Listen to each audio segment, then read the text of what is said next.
വേനൽ അവധിക്കാലം പരിഗണിച്ച് നിബന്ധനകൾക്ക് വിധേയമായി ഇടുക്കി ചെറുതോണി ഡാമുകൾ പൊതുജനങ്ങൾക്ക് മെയ് 31 വരെ സന്ദർശിക്കാൻ സർക്കാർ അനുമതി നൽകി. അണക്കെട്ടുകളിൽ അറ്റകുറ്റപ്പണികളും കാലവർഷ ആരംഭത്തിന് മുൻപ് അണക്കെട്ടിന്റെ സുരക്ഷയ്ക്ക് അത്യന്താപേക്ഷിതമായി പൂർത്തീകരിക്കേണ്ട ജോലികളും നടന്നുവരികയാണ്. ജോലികൾക്ക് തടസ്സമുണ്ടാകാത്ത തരത്തിൽ പൊതുജനങ്ങൾക്ക് കാൽനടയായി മാത്രമേ സന്ദർശനം അനുവദിക്കൂ.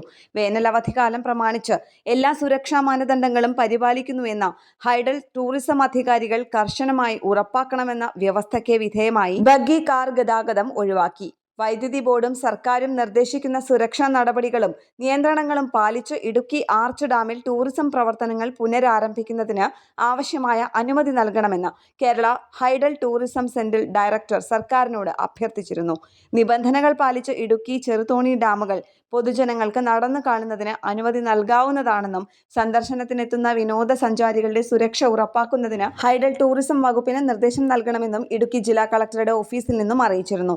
ഇക്കാര്യം വിശദമായി പരിശോധിച്ച ശേഷമാണ് സർക്കാർ ഡാമുകൾ പൊതുജനങ്ങൾക്ക് സന്ദർശിക്കുന്നതിനായി അനുമതി നൽകിയത്.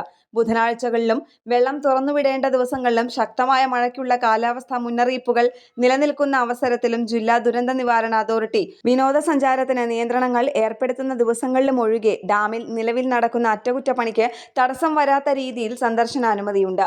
നേരത്തെ ഡിസംബർ 31 വരെ അണക്കെട്ടുകളിൽ പ്രവേശനം അനുവദിച്ചിരുന്നു. ന്യൂസ് ഡെസ്ക് കേരള പ്രണാമം.